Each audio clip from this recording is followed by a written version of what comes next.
Hello everyone, welcome to my channel, and today we will be reviewing Versailles. This season 1. This is a show that's available on Netflix, and we'll get into the overall plot, the acting performances, set decoration, visual effects, screenplay, and also my rating on the show. So stay tuned. Alright, so let's get into the plot of the show. Now, this is a historical fictional drama, and it is set in the 16th century. Now, King of France, Louis XIV, who is the main protagonist in this show, he builds the greatest palace in the world, the Palace of Versailles. Now, Versailles is a city that is 12 miles to the west of Paris, and the reason that King of France does it because he wants to consolidate his power. He wants to bring all the nobles from the city Paris to the city of Versailles and run all the political and the palatial operations from him. So for him, it is about prestige, power, authority, keeping his control over his nobles. And while doing so, of course, he is draining a lot of budget because that goes into the construction of the palace. There are revolts by the general public, affairs, there are scandals going on, there is politics and inequality between the upper and the low class that is complicating things for the King of France, Louis XIV. And how he maneuvers through all these challenges is what is the plot of Versailles Season 1. Now let's get into the review and analysis portion of this show. So the first thing, when you start the show, there is an intro music, and that is from M83.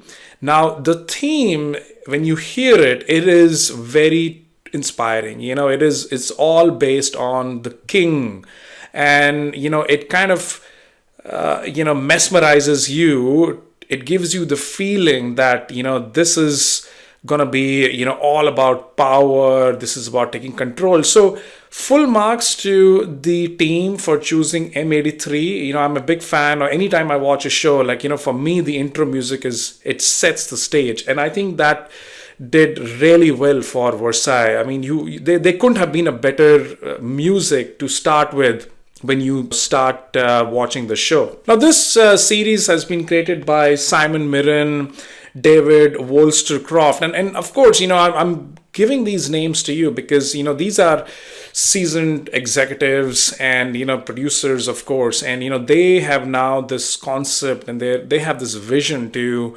make into a reality as to what happened back in the 16th century. So it's going to be as you start to hearing the review, of course, we will have to come back and see how much credit goes to the creators who wanted to bring this story into reality. And based on my research, what I've uncovered is that this is one of the most expensive French film production.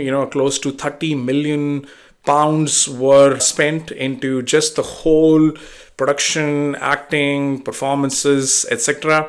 And Versailles, I do want to let you know, is that it's based in English language. You're not watching English subtitles, and this is it has characters out of UK, Britain, and other parts of the country, but this whole series is in English.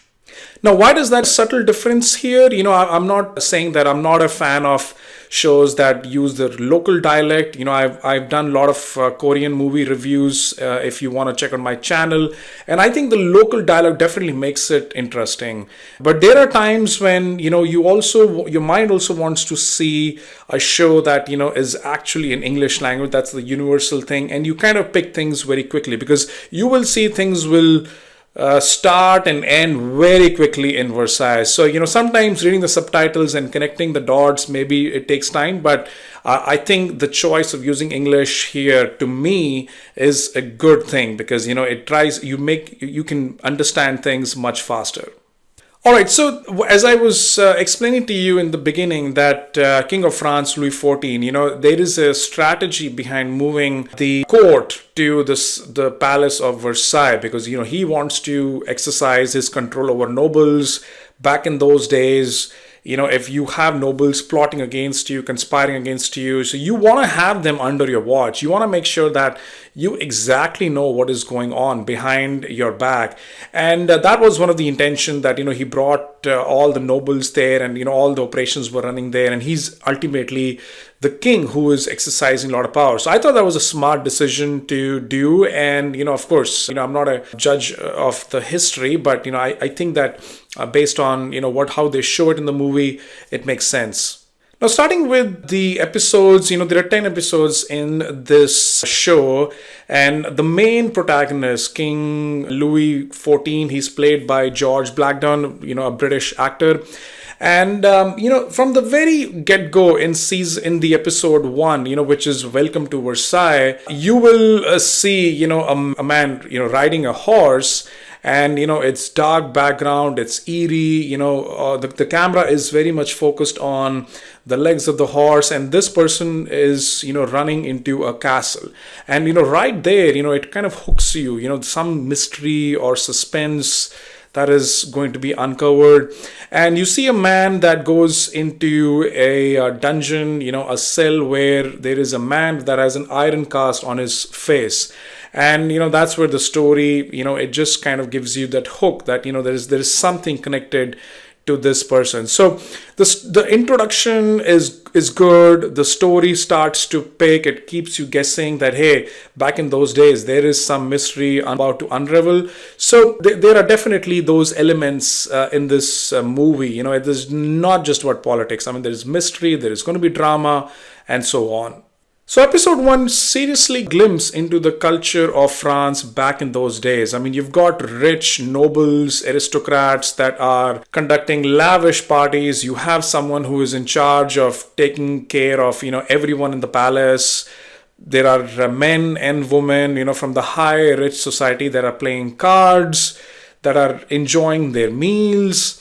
There is people that are taking walks in the beautiful, lush gardens. I mean, the set, in fact, is so beautiful. And, you are stepping back into time in the 16th century, all the dresses that everyone wears. So this episode 1 really kickstarts into what is going to unfold. I talked about the initial scene where there is a horse, guy is riding a horse, they go into the dungeon, and then now switch into now daytime as to what the life is in Versailles and what is going to unfold. So definitely the king is talking to his ministers. There is a minister of treasury, and of course there are problems on taxation, so the king is unhappy, and he's trying to now find ways to tax more on the people of France so that he can finance the budgeting for the palace, and also in return give them clean water, better sewage, and so on. So you start to see the daily operations happening. Women are playing out in the open.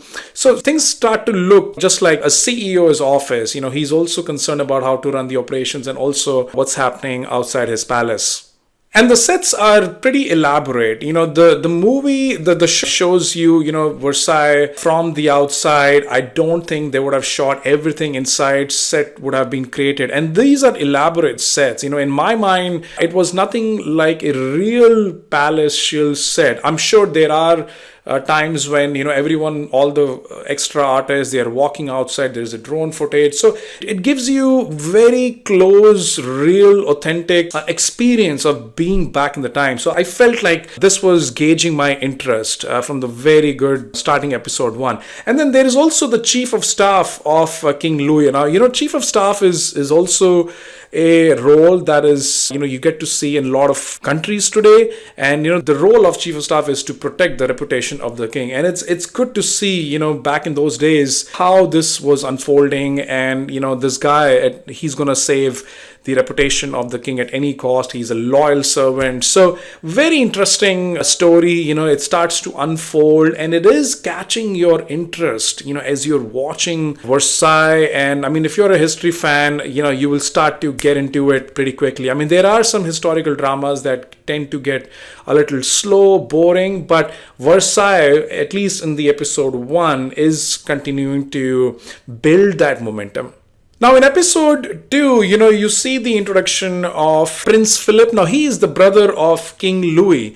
And this is a very interesting character because, based on my research, Philip is married, but at the same time, he has a relationship with a man. So he is shown to be bisexual in the show. And, this is something that, I've read back in those days that was the truth. So that is his character in the show. Philip is played by Alexandervlahos.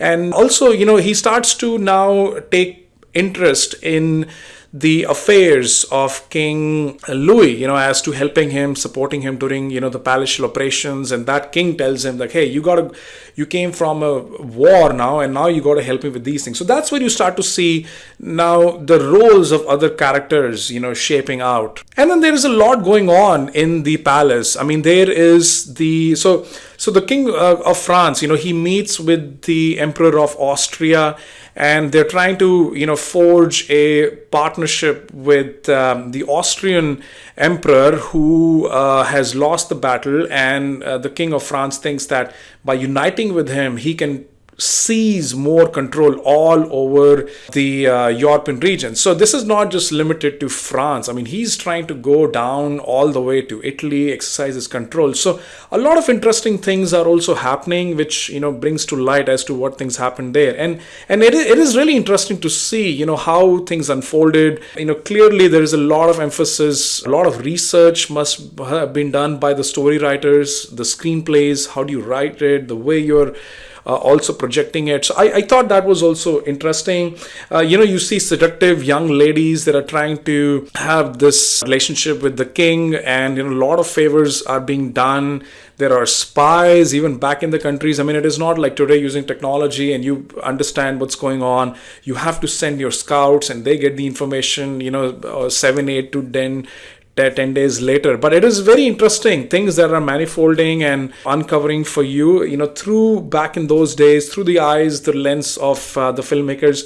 I thought was very interesting, and you keep guessing as to what's going on. There is also from the Holy Church in the Vatican City. There are representatives that come, and King of France, he is trying to now take control over, he has plans to take control over Italy, and that doesn't sit well with Vatican. So he's given a lot of threats and warnings, and he's trying to maneuver all those elements. He's trying to consolidate his power, his team. So that is an aspect also that you see how things were back in those days. His perception in the public is not good, and that's what the story is also showing you, like, because he's taxing poor people and they're not happy, so there is revolt happening. There's actually an assassination attempt on King Louis in the last scene. When you see it, a lot of people have changed their side. Some people, they want to run business with the palace, so they leave their faith and they convert. Some people will not, and then they leave. They are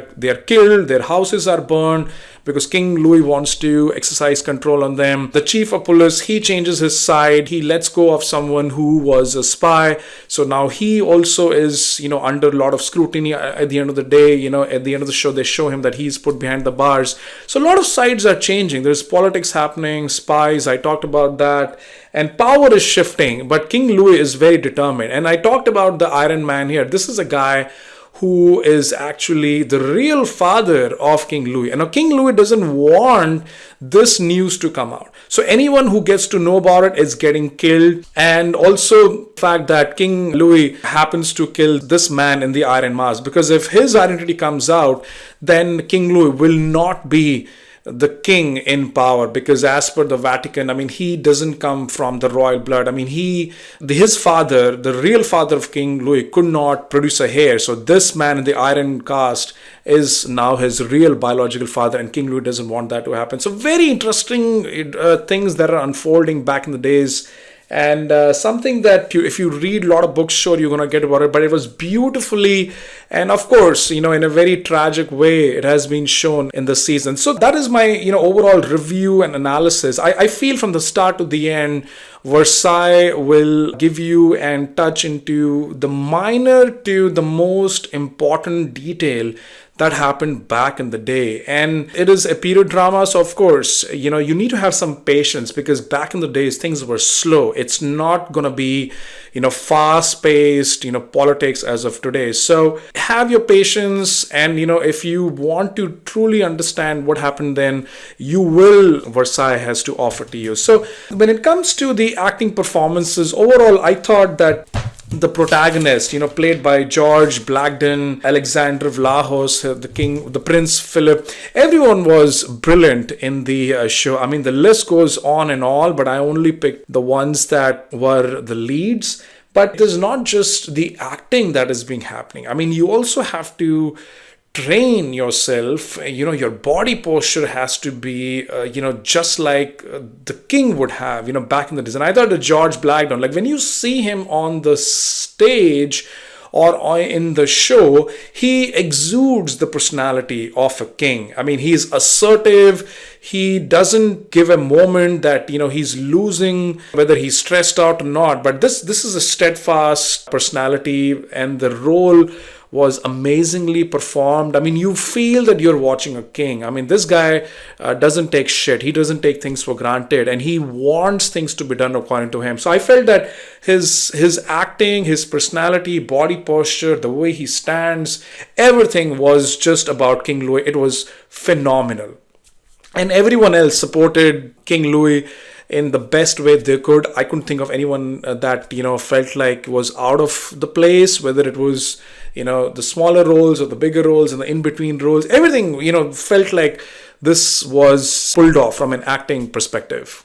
Now, when you talk about the set decoration, I mean, of course, it's very palatial. It was beautiful, lavish, and no complaints from my side. I thought that, there were times when, of course, it feels like they have shot inside the palace. There are times when they might have created a set. But, they have really made sure that even the clothes, the attire, and the shoes. I mean, I'm such a big fan of the buckles on the shoe back in those days. I mean, the way they created all of them. Kudos to the set directors and everyone in that team, because this is definitely a piece of art, and just trying to master it, it takes a lot of experience, a lot of craft. And I personally really enjoyed looking at the set, because every time you looked at the actors, the background of it, you cannot lose your sight on that. So full marks to that as well. Now, when it comes to visual effects, I mean, there are scenes, where you have shown Paris, back in those days, the churches, dilapidated buildings, old. So a lot of visual effects have also been used to show the city. And I thought they were pretty decent, not extraordinary, but not even underwhelming. So that would be my 2 cents, that the visual effects, the team also did a decent job to project, Paris back in those days, and, how the houses were and all the other buildings, the facade and so on. Now, when it comes to the cinematography, there are drone shoots that have been used extensively that show the palace from the top, and you want to do it, give a panoramic view. There are long shots, there are close-up shots, beautiful at day, during night.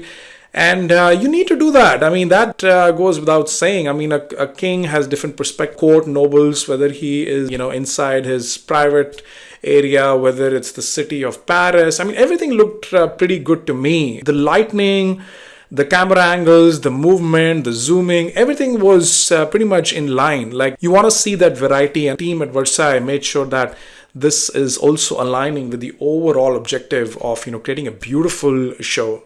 Editing, I thought was maybe there were a few scenes that could be cut. There is definitely, it's put together quite well. There are some scenes where, of course, when there are longer discussions happening, and you just could kind of compress it and kind of switch to some other scenes there. So the editing is okay in my opinion. You just have to kind of, I mean, it's not a 10 or 15 episode long. It is pretty much compressed to, I guess, 8 to 10 episodes. There are some Korean shows that, I'm currently watching, and there is a lot of fluff in it. I mean, you can just really come down to the point. So Versailles does a decent job when it comes to editing. I mean, it focuses on the part that is required. It does a good job at connecting the dots, going back in the time, and so on. So editing is pretty decent.